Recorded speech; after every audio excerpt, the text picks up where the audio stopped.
All right.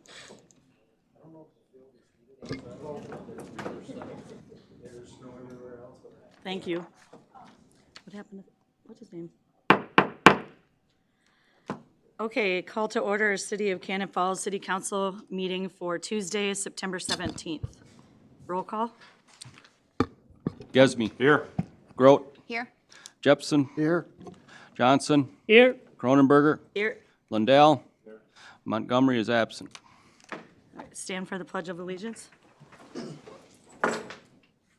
Pledge allegiance to the flag of the United States of America and to the republic for which it stands, one nation, under God, indivisible, with liberty and justice for all. So can I get a motion to approve the agenda? Could I make an addition to the agenda, please? Sure. I would like to add Cannon River Raceway discussion. And with that, I will make a motion to approve the agenda with that addition. I'll second. Okay, so with the addition of Cannon River Raceway? Raceway. Raceway. Race. Raceway. The go-kart That truck. day. Got it. Discussion. All in favor? Aye. Opposed? Carries. Okay, public input is intended to afford the public an opportunity to address concerns to the city council. The public input will be no longer than 30 minutes in total length, and each speaker will have no more than 3 minutes to speak. Speakers may address topics relevant to the governance of the city. Speakers must be signed up in advance and must provide their name, address, and topic they intend to address. Comments must be on topic, respectful, pertinent to city business, and adhere to the applicable data privacy rules. Any speaker that violates these rules will be asked to sit down, and if the speaker refuses to comply, they may be removed from the meeting. Speakers shall not address topics that are the subject of a public hearing. All such comments shall be made at the public hearing. City council will not generally act on issues raised by the public input, but may choose to schedule consideration on a future agenda item. Josh? Hi, my name is Josh Cree. I live at 1221 State Street West. I'm here tonight to talk about the property that adjoins mine, be the terrace.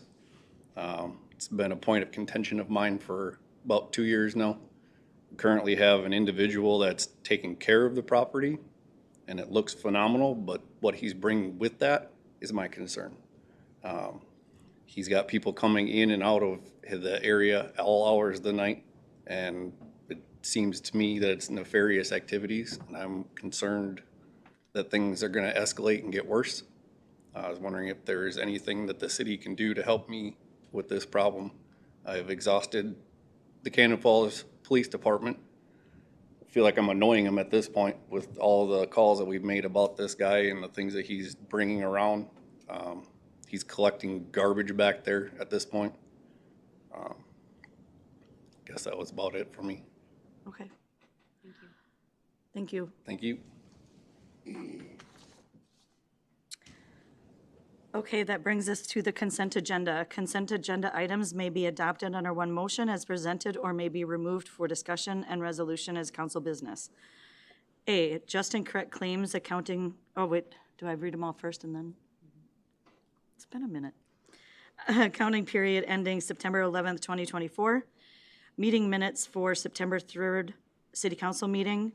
C, second reading and adoption of ordinance 405 and summary of publication and ordinance amending city code 152.648 to allow religious institutions as a conditional use in the B2 highway business zone. D, resolution 2780 accepting of bike racks from the Cannon Falls Chamber of Commerce. E, approve well number 4 inspection and repair. F, resolution 2781 approving agreement number 1056839 with MnDOT for snow and ice removal. G, resolution 2782 denying conditional use permit for an eating disorder facility. Can I get a motion to approve the consent agenda, or did anybody want to bring anything down? Motion to approve? Second. Motion to approve by Gesme, second by Ryan. All in favor? Aye. Opposed? Carries. So that brings us to item A, city business, the Cannon River Raceway. Yeah, I just, we didn't even really get a chance to discuss it last meeting because they withdrew their zoning request, but this issue isn't going away. I get stopped almost every day asking, are these races legal? If not, why is the city still letting it happen? What's the plan going forward? So, like I said, it ain't going away. I figure we might as well discuss it. I know Shelley is on Zoom with maybe some information for us, so I guess my main question is, are these races legal or not? And then we can go from there. If Shelley could help. There she is. Sure. Good evening, Madam Mayor Pro Tem and council members. Thank you for allowing me to visit with you over Zoom this evening. The issue of the racetrack has, we've looked at it on more than one occasion. Initially, my thoughts went towards a more lawful conforming use. I spoke with the council, I think, last year about that. After the meeting, we dug deeper. We visited with the county.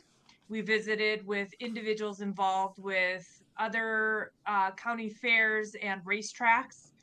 And I've come to the conclusion that the racetrack use is in fact contrary to what our city code allows in their zone. So what we've done thus far is issue a notice pursuant to city code that not only does the use, and specifically the racetrack, I don't want to get into, or it hasn't been brought to my attention to review the legality of the fair as a whole. I'm just talking solely about the racetrack use. It does qualify or constitute a public nuisance under chapter 97 of the city code. But I think more importantly, it's a violation of the zoning code. It's an unlawful use. And we did put them on notice early August that we viewed it as such. And so without the approvals from the last meeting, my view, my opinion is that it continues to be a nuisance, continues to be an unlawful use, and the city does have enforcement authority. Can the city be sued or held liable for allowing them to keep going? Councilmember Lundell, it's difficult in the sense that I don't want to give an legal opinion on whether or not the city would be subject to a lawsuit. Note that the city council has great discretion in this area as to determining how to proceed, and that would of course include enforcement proceedings in the district court if it so chose. Okay. Are they an are they an ag society, or does that have bearing on what we're doing? Yeah, big girl. It voice.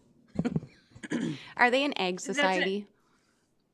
Yep, that's an excellent question. Our view again is that based on additional materials that I've reviewed, discussions with the county, it is not an agricultural society as that term is defined in state statute. There can be only one official agricultural society per county, and that already exists. So at best, this is a fair association. And under the plain terms of the statutes, fair associations are not granted the same authority as agricultural societies. And essentially that's because an agricultural society acts in more of a legislative capacity, more of a city type capacity, the powers to, condemn property, for example, that doesn't exist for the fair association type entity. And along those lines, then fair associations are not exempt from local ordinances, as would be the county in its capacity, or the county ag society. So they still need to abide by city ordinances and like a noise ordinance. The fair association would, yes, as well as anyone operating or purportedly to operate through the association or on the association's property.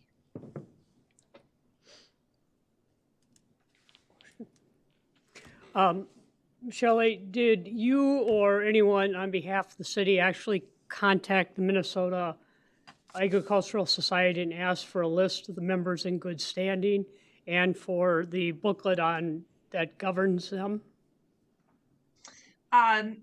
Yes, actually, I don't know that we had to ask them. All of that is available on their website online I could not find. as public documents. What website is it? I've tried Minnesota Department of Agriculture or Minnesota Secretary of State, and I cannot find an actual website for Minnesota State Agricultural Society, just the Minnesota Yeah, I State don't Fair. recall off the top of my head. I have found it. It gets a little confusing because of how much the state fair is ingrained in all of this as well. Yeah, and obviously this is something separate and distinct from the state fair itself.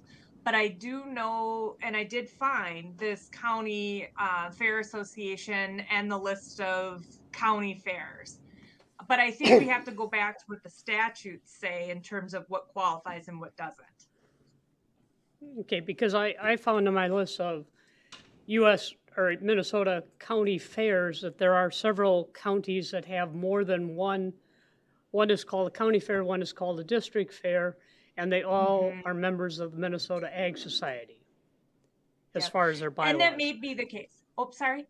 Yeah, I mean, and I downloaded that set of bylaws that I was able to find. And in order to be a member of the Minnesota County Fair Association, you have to be a member of the Minnesota State Ag Society.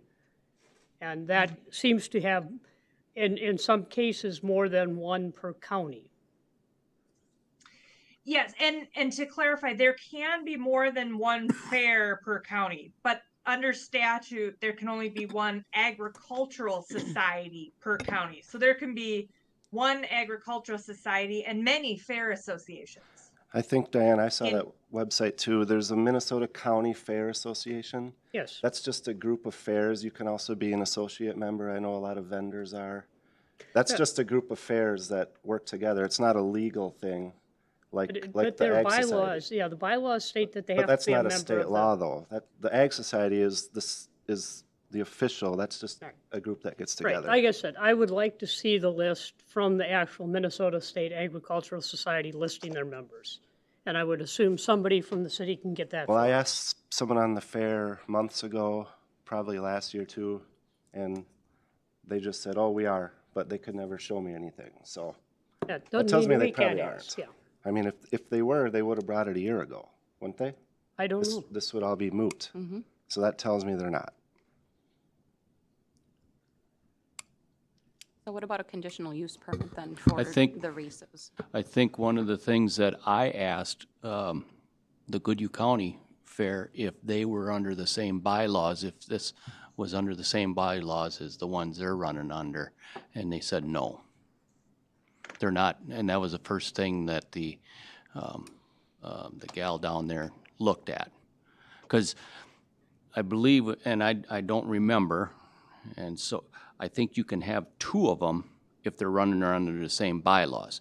Like in, is it Otter Tail County where they have it's a big county and they got an east and a west, or whatever it is.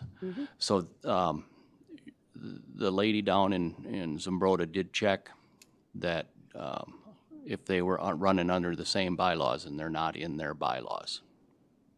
It's my understanding. Because the Minnesota State Statute 38 does say at the last, under A, the last line says, you know, this limiting one per county, says, this section shall not be construed to preclude the continuance of any agricultural society now existing. Which means it sounds like a grandfather clause for old prior existing. Depends what year it was written. This is the state statute. I don't.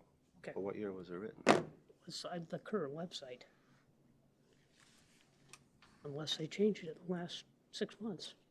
I'm just saying, some of the laws could be 100 years old. Well, anyway, I don't know. I just wanted to discuss it because this ain't going away. At some point, either we need to make a decision on if or what we're gonna do anything. I know they only have one race left this weekend. So that's why I wanted to bring it up, I guess. Should they have a conditional use permit to do the races? It's not even a conditional use, or, yeah, it's not a conditional use for that zone. What was Kurt Beisel?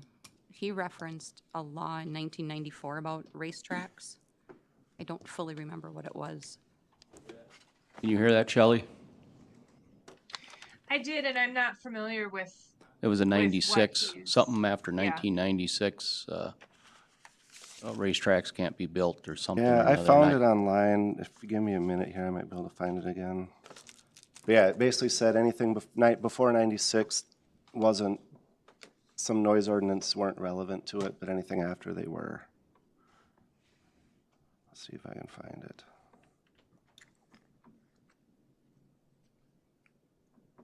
So that sounds more in terms of a noise ordinance. Here, we're talking about the underlying use itself. And the planning commission did go ahead and deny their request for a conditional use permit at its last meeting or the meeting before that.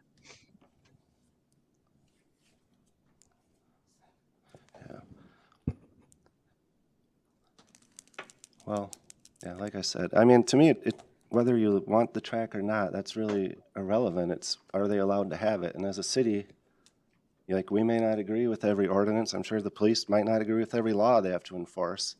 But if it's not allowed, it's not allowed. Because we would expect any other business or homeowner to follow the rules too. So if we want to change the rules, fine. But until then, they need to follow them. So how do we go forward here? We have to get a definite answer to if they are an ag society or where they fall under our codes or ordinances. So, Shelley, where should we go from here? Do we have to prove that they're not, or do they have to prove that they are?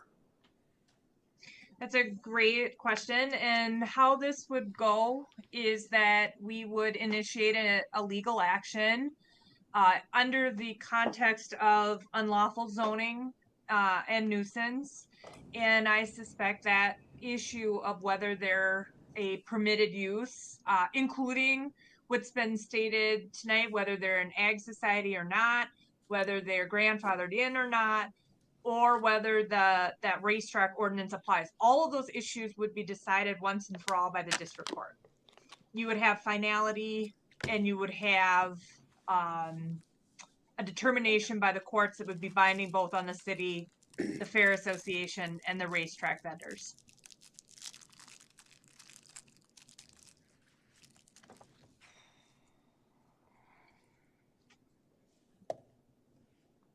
That would be my recommendation. You can do nothing. You can take that legal course. I think at this point, there's so much disagreement between the Fair Association and the city that I'm not sure that there's going to be a meeting of the minds on this use. So, to have that finality you may seek, it would be done through the legal process, through a civil process. The criminal process would not be appropriate here for, a lot of reasons other than, primarily it won't give us the result you might be seeking, is that definite answer on what is and is not allowed.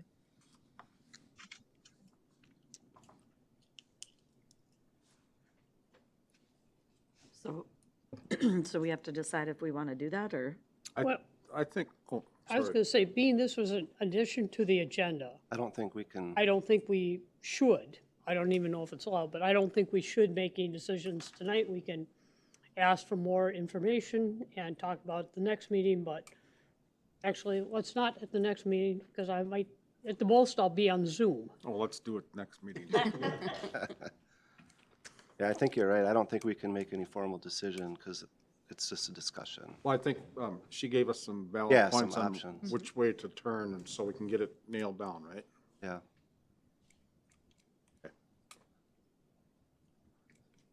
So should we put something on next meeting's agenda then? How about let's do it a month from now so we have time to get information?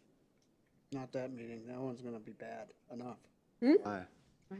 That's when we hire our new city administrator. Oh, that would be Here a all piece of day. cake. Huh? Oh, yeah, that one. Well, we can't wait forever. Can't. Well, we can't. We If shouldn't. the last race is this weekend, then indeed, there's no pressing need until next spring That- season again. I mean, it would be good to have things settled, but Jed told me it was this weekend, and he's never lied to me. Way to go, Jed. It's Friday and Right. Friday and Saturday. Okay. What would you like us to do as staff? first of all, get a list from the Minnesota State Agricultural Society of all their members in good standing. Should we also see if they, because it also says in there that they're exempt for stuff during their fair, but not necessarily year-round. So even if they are a member, I don't know that they're allowed to run events outside the fair either, and especially if they're subleasing it to someone else. Right. So it's more than just, are they an ag society?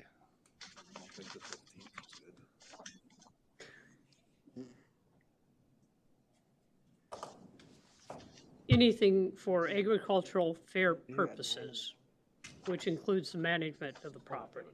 Yeah, but not events. He was I trying to keep- Well, think I read the that, same that's, thing earlier. these are all those gray areas. And I think Bruce Hema said he saw a copy of the Minnesota State Ag Society's bound thing of rules and regulations governing members. And that would be nice to have also.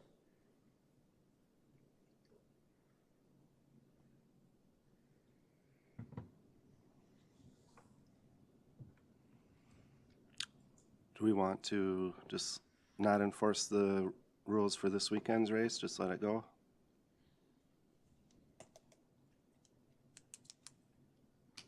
Well, I don't want to be a party killer, so Well, I think we'll probably. the next time someone wants So- to build something that ain't allowed, they might say, well, you let them have races there all year.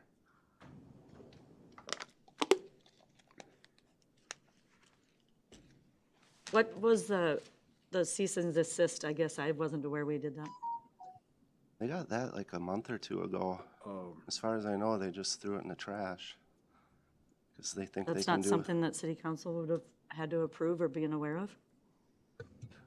We sat down with one of the fair board members, and here's how I phrased it. What we feel that they were doing was out of the zoning code, and I handed them a cease and desist from city attorney. And I said, until we work through this process, this is more of a friendly cease and desist, excuse me. And until we come to a conclusion, you need to have this. Because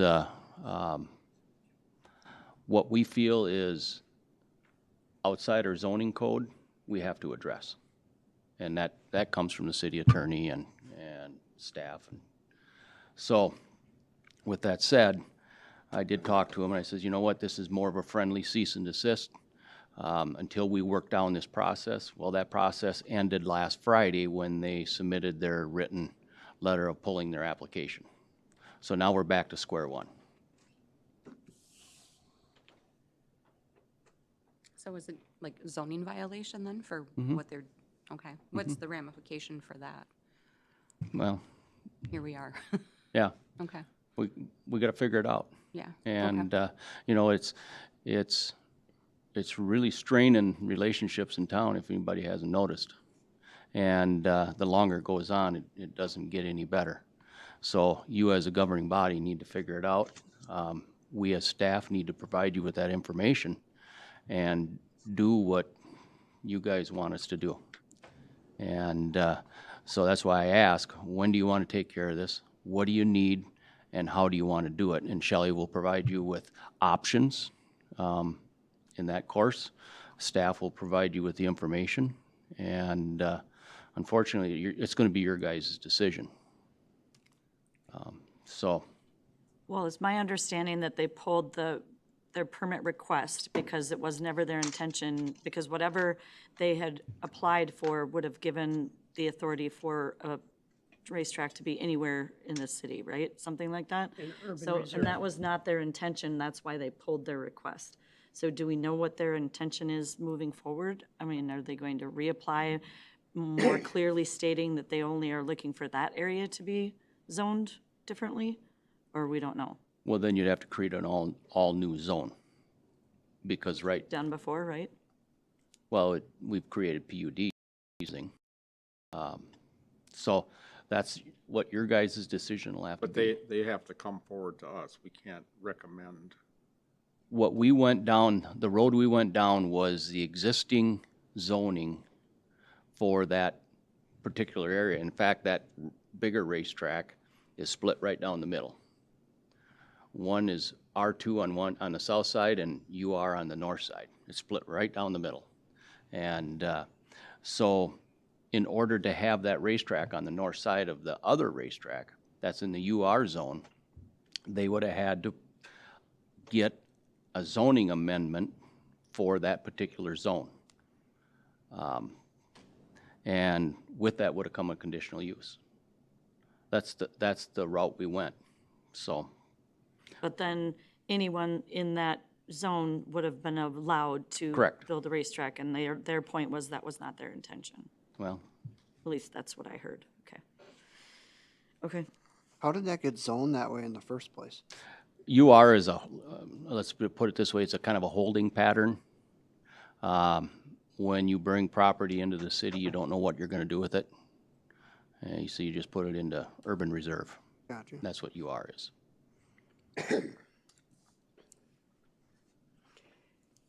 If we're asking for what we need, I guess I would be much more comfortable if our attorney would actually write up different options so we had it in print as opposed to just orally, which sometimes I get confused, and if I can, go back and read, at least I have some hope of understanding.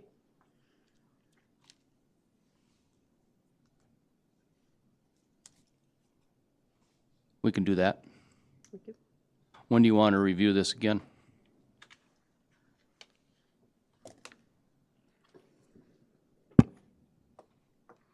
First meeting in November? Is that too far? 'Cause there's one race left, I guess, but That's your guys' call.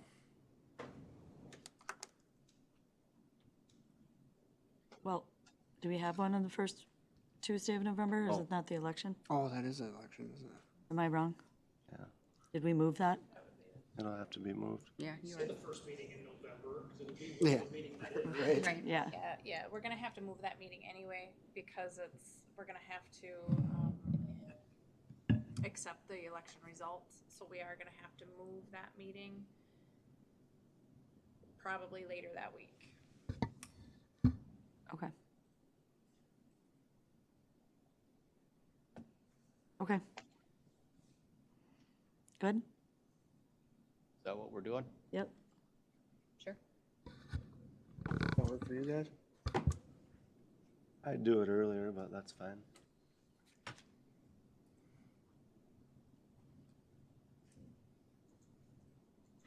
You want to do it in October, Derek? Well, if this October, takes, no. if this takes 2-3 meetings to resolve, all of a sudden, we might have 4 all-new people jumping in to take over for us for something they don't know anything about yet, so. But maybe, that's if it takes more than a meeting or 2 to figure out. Gives us 4. It gives us 4. Yeah. Yeah, that's probably enough. Yeah, that's fine. First meeting in November, Whenever that Okay. is. whenever that is, yeah.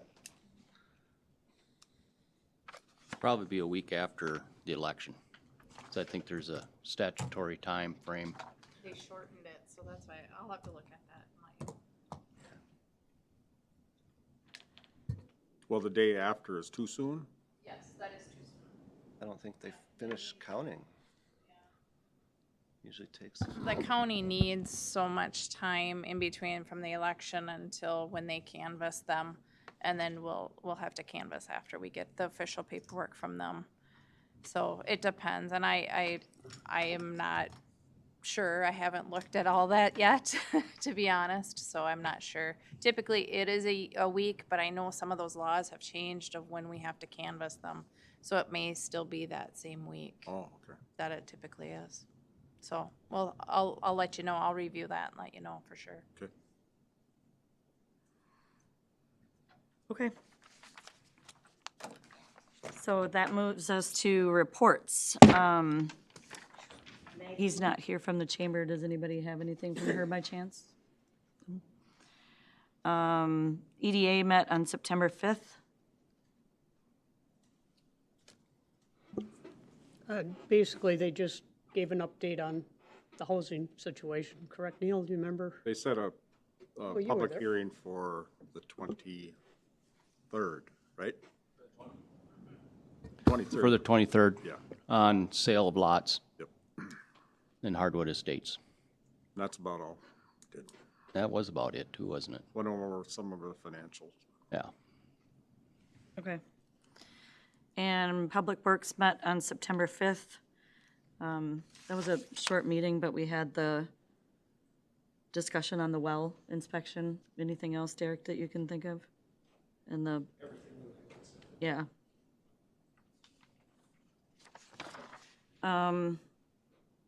Library board? Yep. They need a new drinking fountain, so they're gonna budget for that. They'll be closed for inventory on October 5th and doing a meet the candidates this weekend. That was it. It is my birthday, so I will not be there, in case they ask. Okay. And then Planning Commission met on September 9th. Yes, we just had one item, and that was discussion and an application for conditional use permit for a rehab eating disorder facility at the old nursing home. It was denied in our consent agenda. It was denied at the Planning Commission meeting and voted on tonight as a resolution on the consent agenda. That was it.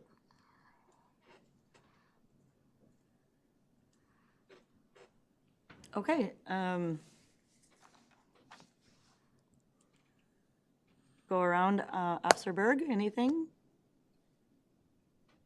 Well, we've had a good start to the school year so far. We're extra patrolling a lot of our school bus stops as we had lots of bus stop arm violations last year. So everybody knows every single bus has awesome cameras. It makes our job a lot easier. So if you choose to see a bus with flashing lights, you should probably stop. Otherwise, we'll be giving you a call. So that's all I have. Thank you. Ms. Peer? Absentee voting begins on Friday, the 20th. So to absentee vote within the city, the Goodhue County has taken that over. So if you would like to absentee vote, you can go on the Secretary of State website and fill out an application, and then one will be mailed to you, or there is a paper application that can be picked up as well. So. Neil? Got a request to do a work session on October 9th. What's the availability? It's kind of a, probably a needed general development and planning work session. 6 o'clock. It's a Wednesday, so we're trying to shy away from sporting events and things like that. I know it's a church night, but it's busy all week long. We got other meetings and I'm available. It's fine. Good. can I get a motion to set one for Make that motion. October 9th What at time? 6 o'clock? 6? Yeah. How about 4? She's not kidding. 6? 5:30? 5? I can do whenever. Huh, Tough crowd. I know. All right, all those in favor of an October 9th meeting at 6 work session? Aye. Aye. All opposed? All opposed? All right, motion passes. Thank you. That's all I got. I mean, it still would have passed and I could have made my voice. Right. Zach? Jed? So this year, the MPCA is sponsored sampling for PFAS.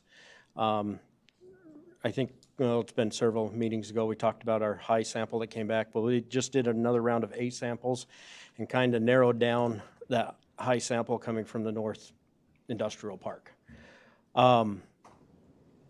We would like, the MPCA is sponsoring a grant. They started out with $2 million availability grant up to, I think, $125,000 to do more sampling and so we can narrow down. The grant is called PFAS Source Identification and Reduction Grant. But I'd like to request we have WHKS apply for this grant on behalf of the city so that we can figure out where we're getting this PFAS from, especially this high one. So we just did 8 more samples, and we had one over 2 million micrograms per liter, and just insanely high. So, and with every sample, this is the 3rd sample they've done that has come back. So we did talk to WHKS. They feel that we would qualify for this grant. We'd like to apply for $75,000 plus or minus, and then that would pay for samples. Each sample is over $1,000 per sample, and then probably some sampling equipment as well. So I'd need a motion tonight to move forward to having WHKS apply for this grant. I don't know if you mentioned it's a First 10 come, first serve, and 90, yeah. I have it right here. I was getting to it, but it's a 90% match, or 90%. We'd have a 10% match. So that's why we need a motion. I'll make a motion to have WHKS apply for that grant for us. Second. Motion by Derek, second by Diane. All in favor? Aye. Opposed? Carries. Thank you. And just the other projects in town, John Birch Park, the first base dugout has 3 walls up. They're finishing the retaining wall to go back around it, the structural, or to hold back everything. It's moving along. They decided on a color today, but now it's Camelback, yes, is the color. So our 2023, 2024 street project is moving along. We've got 3/4 of the curb put in today. They'll finish that tomorrow, and possibly at the earliest might be able to pave on Friday, but probably next week. Timber Ridge, they got small utilities being installed, electricity, gas, and your cable, internet, and phone, whatnot. And then 72nd Avenue Way, they are going to next week start working on the turn lane. They had some issues with when they put the first lift of asphalt. It didn't work out very well for them, so they got to tear out a couple chunks of it and redo that. So they're going to redo the turn lane there, make sure all the soils are soil corrections and whatnot. And then we're trying to encourage them to do it sooner, but they plan on paving 72nd Avenue Way in 2 weeks, the week of the 30th. And that is all I have for now. Okay. Thank you. Derek? Just a question for Officer Berg. Have you guys looked into what they were talking about with the terrace, if anything fishy's going on there? Yes, we have been working with residents up there addressing their complaints, and Okay. the challenge was the owner is allowing him to be there. So we'll look more at the junk that's around there and serve that order, and hopefully he can organize that better than what we're seeing right now today, so. Okay, thanks. That's it. Diane? That was the only question I had, so thank you. Gesme. Well, it's a sure sign of fall. The Bombers are doing great, but a sad thing was watching the flower baskets come down from the boys today, so it's a sure sign of what's ahead. That's all I got. Nothing. Ryan. Nope. Lisa? Nope, nothing. Laura? Oh, I am just good. So with that, I'll take a motion to adjourn. So moved. Motion by Lisa, second by Diane. All in favor? Aye. Aye. Opposed?